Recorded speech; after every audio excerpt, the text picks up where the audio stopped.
Hi everyone, my name is Aditya Bhalla and this is my technical widget for ECS 2021. So for the introduction, I'm basically taking the ATmega328PB board to highlight and analyze C code and NPIX to perform a specific function.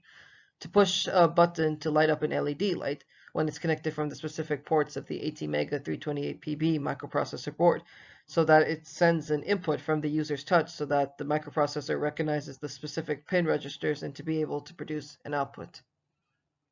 To recap what I just said, I am taking the ATmega328PB microprocessor board and all the components together to connect them into a technical widget, where I will use the C code that I have made and run it with npix to be able to on the LED. Why I'm doing this is because I want to have a better understanding on how the ATmega328PB microprocessor works, and so that it can be able to perform the specific function that I want it to do.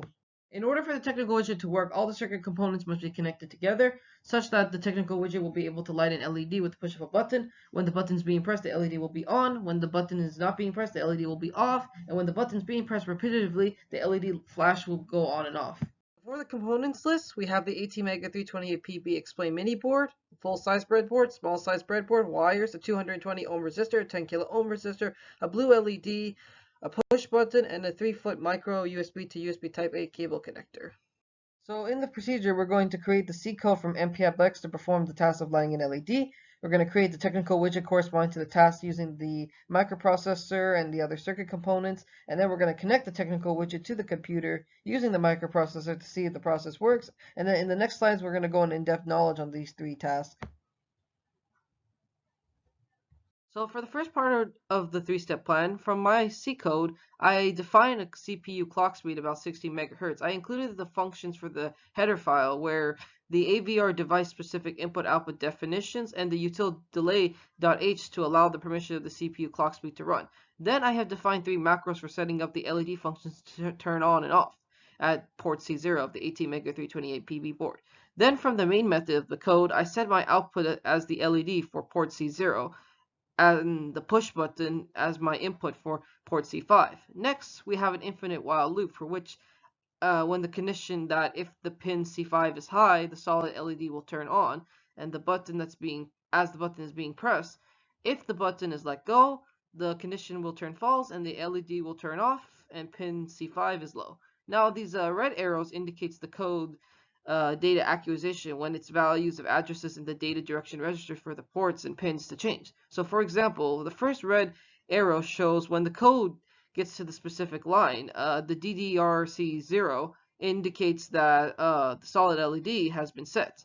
Then when we step over from the next red arrow, the pin C5 conditions change from low to high, for which when we step over again, the condition will hold true, and as the button is being pressed, the LED light will be on, and then when it's not being pressed, it'll be turning off. So it will keep on repeating this process no matter how many times the user will interact the button to get the LED on.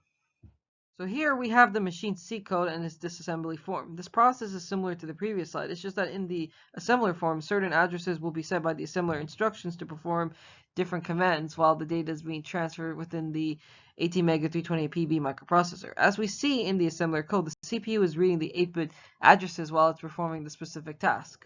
So here is the process where how the wires are being connected from the ATmega328 board to the breadboard. In the last part, I will run the C code on npix, for which all parts of the code will get translated into the microprocessor, for which it will read and store the addresses to allow certain inputs and outputs to be performed within the data direction registers and the specific port pins.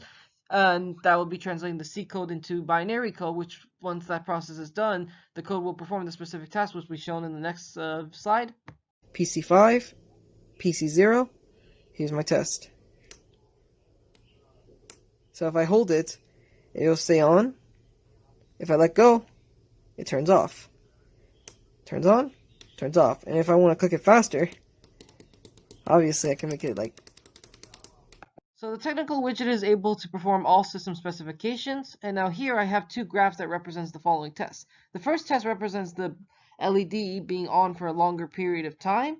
And the second test represents the LED being pressed as many times as possible, based on the amount of time and the amount of voltage emitted. So here is my contingency plan for what I have done. Here are some of the lessons that I have learned related to Eng 4000. Here is my reasoning to how the technical widget can satisfy the social, political, and environmental aspects. And here is my conclusion. Thank you for watching.